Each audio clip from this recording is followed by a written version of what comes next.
الحمدللہ رب العالمین والصلاة والسلام علی رسولہ الکریم اما بعد فاعوذ باللہ من الشیطان الرجیم بسم اللہ الرحمن الرحیم لا الہ الا اللہ صدق اللہ العظیم۔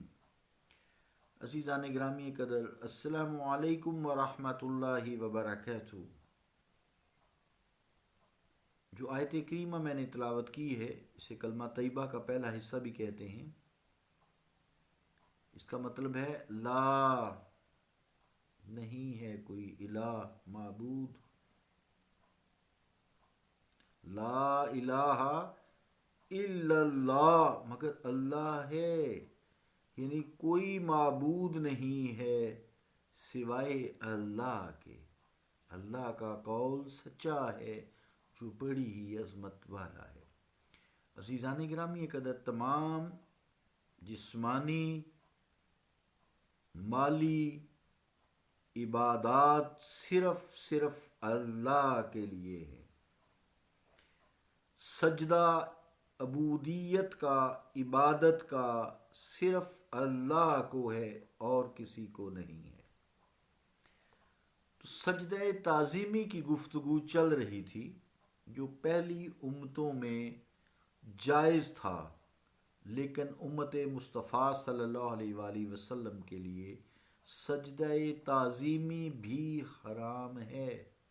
سجدہ عبادت تو دور کی بات ہے، سجدہ تعظیمی بھی حرام ہے، منع ہے۔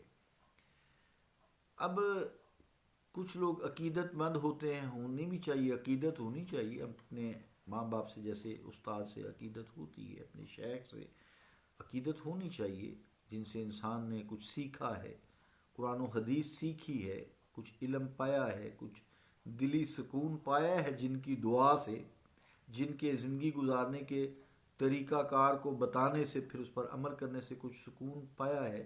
زندگی کی شاہراہ ہدایت، جو شاہراہ ہدایت ہے، اس پر گامزن ہوئے ان کی وجہ سے، ان کی وساطت سے، ان کے ذریعہ سے، تو ان کی تعظیم کرنی چاہیے۔ اس طرح بعض جب استاد یا شیخ اس دار فانی سے رخصت ہو جاتے ہیں، پھر ان کے مریدین یا شاگرد یا عام لوگ بھی جو ہے زائر یعنی زائرین ہوتے ہیں، زیارت کرنے کے لیے جاتے ہیں ان کی قبر مبارک کی۔ وہ نیک لوگ ہوتے ہیں، صالحین میں سے ہوتے ہیں۔ پھر قرآن مجید نے بھی ان لوگوں کے راستے کی پیروی کرنے کا حکم دیا ہے۔ قرآن مجید میں فرمایا، جیسے ہم نماز میں پڑھتے ہیں اہدنا الصراط المستقیم، کہ سیدھے یا اللہ ہمیں سیدھے راستے پر چلا، صراط الذین انعمت علیہم، ان لوگوں کا راستہ جن پر تو نے انعام کیا ہے۔ وہ کون سے ہیں ہمیں بھی تعین کرنے کی ضرورت نہیں ہے، اللہ نے ہمیں گائیڈ لائن دی ہے باقاعدہ۔ فرمایا کہ من یطع اللہ والرسول ومن یطع اللہ والرسول فاولئک مع الذین انعم اللہ علیہم، کہ یعنی جو اللہ اور اس کے رسول کی اطاعت کرتے ہیں، فاولئک، پس وہ یہی لوگ ہیں، مع الذین، ان لوگوں کے ساتھ ہوں گے، انعم اللہ علیہم، جن پہ اللہ نے انعام کیا ہے۔ صراط الذین انعمت علیہم، یہ وہ لوگ ہیں، کون سے ہیں؟ قرآن مجید کی آیت کا اگلا حصہ ہے من النبیین والصدیقین والشہداء والصالحین، یعنی وہ انبیاء میں سے انبیاء ہیں، صدیقین ہیں اور شہداء ہیں اور صالحین ہیں، وحسن اولئک رفیقا، اور تمہارے کتنے ہی اچھے یہ ساتھی ہیں۔ تو کوئی لوگ جب زندگی میں، ہم نماز میں ان کے لیے دعا کرتے ہیں کہ یا اللہ میں ان کے راستے پہ چلا، تو جب ان کا راستہ ہمیں مل جاتا ہے، جن راستے پہ یہ خود چلے ہیں، اللہ وحدہ لا شریک کی صرف عبادت کا حکم ہے، تو وہی ہمیں انہوں نے توحید سکھائی، شان رسالت سکھائی، روز جزا کا شعور دیا، فرشتوں کے متعلق بتایا، قرآن مجید سب سے بڑی بات سکھایا، احادیث مبارکہ سکھائی۔ تو جب کہیں ان کی زیارت کے لیے جاتے ہیں زندگی میں، یا ان کے دار فانی سے رخصتی کے بعد، یعنی درگاہوں میں جاتے ہیں، مزاروں پر جاتے ہیں، تو حاضری کے وقت یہ لوگ قبروں کو سجدہ کرتے ہیں، غلط بات ہے، نہیں کرنا چاہیے۔ یا اپنے مشائخ کے سامنے بھری مجلس میں سجدہ ریز ہو جاتے ہیں.